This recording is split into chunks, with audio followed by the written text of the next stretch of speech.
ঘটনার সূত্রপাত 25শে জানুয়ারি।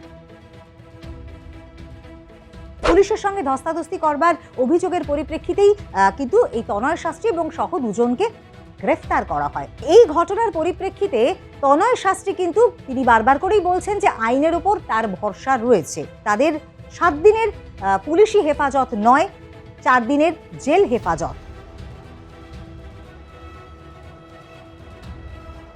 25শে জানুয়ারি মিমি চক্রবর্তী, বিশিষ্ট অভিনেত্রী, তিনি গিয়েছিলেন বনগাঁয় একটি সাংস্কৃতিক অনুষ্ঠান করতে, এবং সেটি বনগাঁর নয়া গোপালগঞ্জে সেই সাংস্কৃতিক অনুষ্ঠান। আর সেই অনুষ্ঠানে হেনস্থার শিকার হতে হয় মিমি চক্রবর্তীকে, জানিয়ে গোটা রাজ্য জুড়েই বলা ভালো তোলপাড়। এবং এই ঘটনার পেছনে ওই অনুষ্ঠানের উদ্যোক্তা তনয় শাস্ত্রীর নাম জড়ায়। তিনি নাকি হেনস্থা করেছেন অভিনেত্রীকে, এবং তারপরে যে গোটা বিষয়টি সামনে আসে তাতে করে কিন্তু মিমি ভীষণভাবে অপমানিত বোধ করেন এবং তিনি এফআইআর দায়ের করেন এই তনয় শাস্ত্রীর বিরুদ্ধে।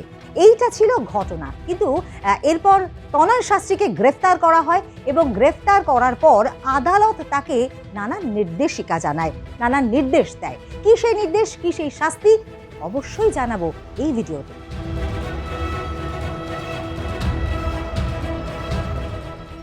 ঘটনার সূত্রপাত 25শে জানুয়ারি। নয়া গোপালগঞ্জের সাংস্কৃতিক অনুষ্ঠান, বার্ষিক সাংস্কৃতিক অনুষ্ঠান, এবং সেখানে বিভিন্ন সেলিব্রিটিসরা উপস্থিত ছিলেন। সেখানে ঋতিকা ছিলেন, সেখানে ছিলেন অভিনেতা সম্রাট মুখোপাধ্যায়, এবং তারই সঙ্গে ছিলেন আমন্ত্রিত মিমি চক্রবর্তীও। মিমি চক্রবর্তী রাত 11:45 নাগাদ তিনি কিন্তু মঞ্চে ওঠেন। দীর্ঘক্ষণ সকলেই অপেক্ষা করছিলেন। মিমি চক্রবর্তী একজন সেলিব্রিটি, তাকে দেখবেন, অভিনেত্রী, তাকে খুব কাছে থেকে দেখবেন, তাকে ছোঁয়ার, তাকে দেখার। মিমিও কিন্তু মঞ্চে উঠে রীতিমতো সকলকে কাছ থেকে ছুঁয়ে দেখছিলেন এবং তাদের অনেকের সাথে সেলফি তুলছিলেন। সেই ছবি কিন্তু সমাজ মাধ্যমে ভাইরাল হয়। এরপর মিমি চক্রবর্তী ঠিক একটি গান তিনি করেন এবং সকলে খুব আনন্দ করছিলেন। এরপরে তার গান শেষে তিনি যখন একটুখানি পেছন দিকে যান, ঠিক সেই সময় মঞ্চে ওঠেন সেই অনুষ্ঠানের উদ্যোক্তা তনয় শাস্ত্রী নামে জনৈক এক জ্যোতিষী। তিনি উঠে সকলকে বলেন, আপনারা মিমি চক্রবর্তীকে দেখলেন, মিমি চক্রবর্তীকে দেখে নিশ্চয়ই আপনারা সকলে খুব খুশি হয়েছেন। এরপর তিনি ঘড়ির দিকে তাকিয়ে বলেন, এখন রাত 12টা, তাই অনুষ্ঠান শেষ করতে হচ্ছে। মিমি চক্রবর্তী পেছনেই দাঁড়িয়ে খানিকটা হতভম্ব হয়ে গেলেন, এটা কি হলো। 11:45 নাগাদ তিনি মঞ্চে উঠলেন, তিনি একটিমাত্র গান শোনালেন এবং তারপর তাকে থামিয়ে দেওয়া হচ্ছে। এরকম ভাবে তিনি তো কোনোদিনও কোনো উদ্যোক্তার কাছ থেকে এরকম ব্যবহার তিনি পাননি। এইরকম ব্যবহারে তিনি একেবারে হতচকিত হয়ে পড়েন। শেষে সকলকে শুভরাত্রি বলে মঞ্চ থেকে নেমে যান। কিন্তু এতটাই অপমানিত তিনি বোধ করেছেন যে তিনি কিন্তু বনগাঁ থানায় এফআইআর দায়ের করেন, এবং তার এফআইআরের পরিপ্রেক্ষিতে, এটা ছিল 25 তারিখ রাত্রির ঘটনা, 29শে জানুয়ারি কিন্তু পুলিশ যথারীতি তনয় শাস্ত্রীর বাড়িতে যান জিজ্ঞাসাবাদের জন্য। কিন্তু তনয় শাস্ত্রী সেই সময় তনয় শাস্ত্রী সহ আরও দুজন নাকি রীতিমতো পুলিশের সঙ্গে ধস্তাধস্তিতে জড়িয়ে যান। আর সেই ধস্তাধস্তির কারণেই দুজন পুলিশকর্মী আহত হয়েছেন, এমনটাই কিন্তু সূত্রের খবর। এবং সে কারণে সেই ঘটনার পরিপ্রেক্ষিতে, মিমির অভিযোগের পরিপ্রেক্ষিতে নয়, পুলিশের সঙ্গে ধস্তাধস্তি করবার অভিযোগের পরিপ্রেক্ষিতেই কিন্তু এই তনয় শাস্ত্রী এবং সহ দুজনকে গ্রেফতার করা হয়। তাদেরকে কিন্তু বনগাঁ থানায় আনা হয় এবং তারা সংশোধনাগারে তাদেরকে রাখা হয়। এরপর যথারীতি 4 দিন চারেক থাকার পর 30শে জানুয়ারি তাদেরকে আদালতে তোলা হয়। তাদের যথারীতি জেল হেফাজতের নির্দেশ দেওয়া হয় এবং তারা সংশোধনাগারে থাকেন। এরপর 3রা ফেব্রুয়ারি তাদেরকে আবারও আদালতে তোলা হয়, এবং সেইখানে যথারীতি তাদের পক্ষের আইনজীবী এবং সরকারি পক্ষের আইনজীবীরা নানান সওয়াল করেন এবং বিচারক সবটা শোনেন। জামিনের আবেদন জানিয়েছিলেন এবং বনগাঁ থানার পক্ষ থেকেও কিন্তু তাদেরকে 7 দিনের পুলিশি হেফাজতে নেবার একটা আবেদন জানানো হয়েছিল, এবং তারই সঙ্গে সঙ্গে তার বাড়িতে তল্লাশি চালানোরও কিন্তু একটা আবেদন জানানো হয়েছিল।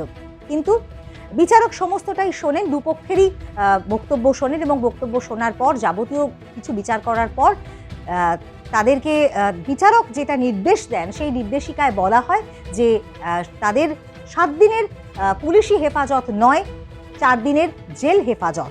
এবং এই ক্ষেত্রে মিমি চক্রবর্তী তার যে অভিযোগ জানিয়েছিলেন সেই অভিযোগের পরিপ্রেক্ষিতে তিনি কিন্তু শ্লীলতাহানির বিষয়টিও যোগ করেছেন।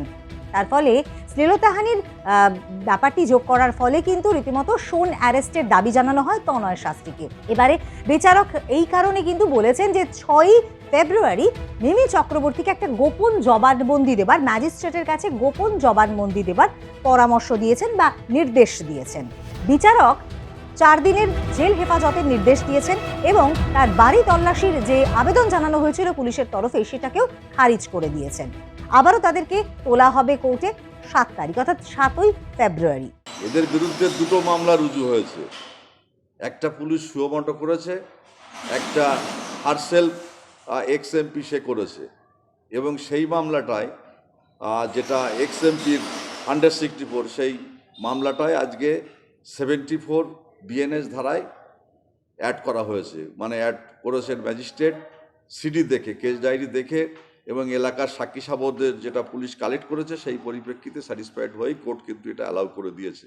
এবং সেই পরিপ্রেক্ষিতে পুলিশ এবার যেটা পুলিশকে নির্দেশ দিয়েছে আয়োগকে যে আগামী 6 তারিখে এই কেসের যে কমপ্লেনেন্ট মানে এক্স এমপিকে এখানে প্রডিউস করার জন্য বনগাঁ এসিজিএম আদালতে এবং ম্যাজিস্ট্রেট সাহেব তার গোপন জবানবন্দি রেকর্ড করবে, এবং ওই দিন রাত্রিবেলায় কী কী ঘটনা ঘটেছে সেইগুলো ওখানে লিপিবদ্ধ হবে।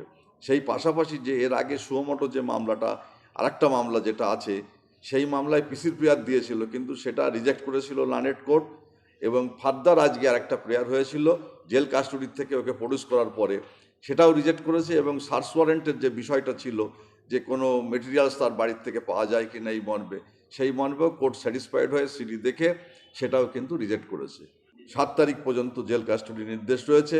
এর মধ্যে আরেকটা মামলাও চালু, যেটা 2টো মামলা চলছে পাশাপাশি, 2টো মামলা একই সঙ্গে রান করছে, এবং পুলিশ ইনভেস্টিগেশন করে আরও দেখতে চাইছে যে যেহেতু এরকম একটা ঘটনা রাত্রিবেলায় যদি কোনো একটা শ্লীলতাহানির মতো ঘটনা ঘটে, এটা খুবই সেন্সিটিভ ব্যাপার এবং জনমানুষের বিরূপ প্রতিক্রিয়া সৃষ্টি হচ্ছে, সেই পরিপ্রেক্ষিতে পুলিশ ইনভেস্টিগেশন করছে এবং কোর্টকে ডে টু ডে রিপোর্টিংটা করছে, এবং 7 তারিখে ফার্দার হিয়ারিং হবে এবং 6 তারিখে এক্স এমপির স্টেটমেন্ট রেকর্ড করা হবে।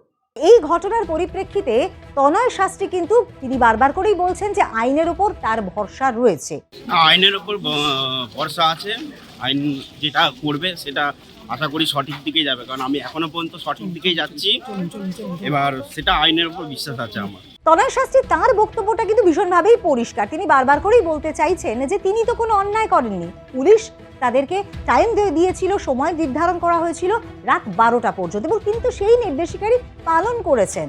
তাহলে তিনি কেন ক্ষমা চাইবেন? কেন তাকে বলা হচ্ছে তিনি অপমান করেছেন? এবং বারবার করে তিনি বলছেন যে তার তো ভিডিও রয়েছে, তিনি দেখিয়ে দেবেন। অন্যান্য সমস্ত সেলিব্রিটিসরা তো এসছেন, তাদের কারোর সঙ্গে তো খারাপ ব্যবহার করা হয়নি।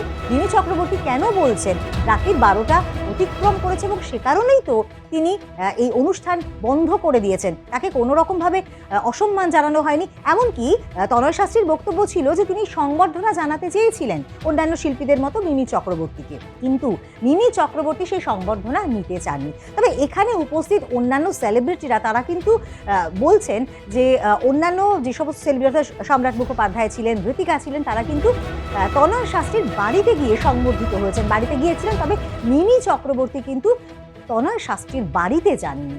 মিমি চক্রবর্তী বলছেন যে তনয় শাস্ত্রীর বাড়িতে না যাবার কারণে এবং সেখানে আলাদা করে সংবর্ধনা না নেবার কারণেই কিন্তু তার সঙ্গে এই রকম ব্যবহার করা হয়েছে মঞ্চে, এবং তারই প্রতিফলনে এই রকম একটা ঘটনা, গোটা ঘটনা সেই সূত্রপাত। এবং সেখানে বারবার করে কিন্তু তনয় শাস্ত্রী বলছেন যে আমি আইনের ওপর ভরসা রাখছি এবং আমি ঠিক পথে রয়েছি, সুতরাং আমার কোনো ক্ষতি হবে না।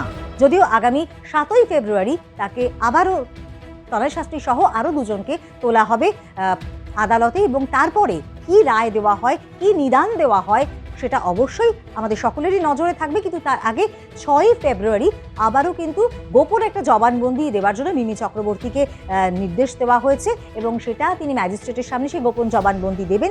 সেখানে কি তিনি বলেন এবং তার পরিপ্রেক্ষিতে বিচারকরা কি বিচার করেন, কি রায় দেন, এই গোটা বিষয়টি কিন্তু অবশ্যই বিচারক সঠিক বিচার করবেন, সেটা অবশ্যই সেদিকেও আমাদের নজর থাকবে।